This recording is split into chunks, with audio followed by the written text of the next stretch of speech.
प्रदेश की कैबिनेट मंत्री कविता जैन ने बताया कि आगामी 12 फरवरी को देश के प्रधानमंत्री नरेंद्र मोदी कुरुक्षेत्र में महिलाओं के एक कार्यक्रम को संबोधित करेंगे। उन्होंने कहा कि इस कार्यक्रम में देश भर की पंच सरपंच महिलाएं भाग लेंगी। पानीपत में पत्रकारों से बात करते हुए उन्होंने कहा कि देश व समाज की तरक्की में महिलाओं का काफी अहम योगदान है। उन्होंने कहा कि वर्तमान भाजपा सरकार द्वारा महिलाओं के लिए अनेक कल्याणकारी योजनाओं की शुरुआत की गई है। भारत सरकार और हरियाणा सरकार लगातार 2014 से जिस तरह से महिला हितैषी जो योजनाएं बनाई हैं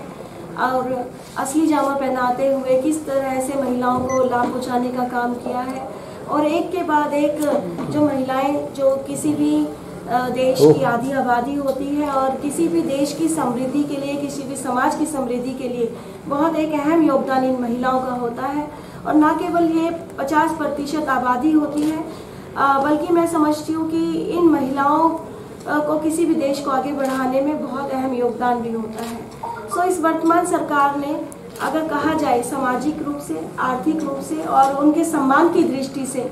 अगर किसी भी सरकार ने भारत आज़ाद होने के बाद काम किया है तो सही मायनों में इसी भारतीय जनता पार्टी सरकार ने किया है। और जिस तरह से अभी हमारे संगठन की तरफ से हमारी बहन निर्मला बैरागी जी ने बहुत सी बातें यहाँ पर रखी हैं। आप पत्रकार छायाकार बंधुओं को भी याद होगा कि इसी पानीपत की भूमि से जब हमारी सरकार बनी 2014 में तो सबसे पहला अभियान जो महिलाओं को सशक्त करने के लिए मैं कहूँ कि बेटी पैदा होने से पहले सोच अगर किसी ने रखी तो वो हमारे प्रधानमंत्री ने रखी और प्रदेश में और देश भर के अंदर गिरते हुए लिंग अनुपात तथा महिलाओं को सशक्तिकरण के लिए बेटी बचाओ बेटी पढ़ाओ अभियान शुरू किया। आज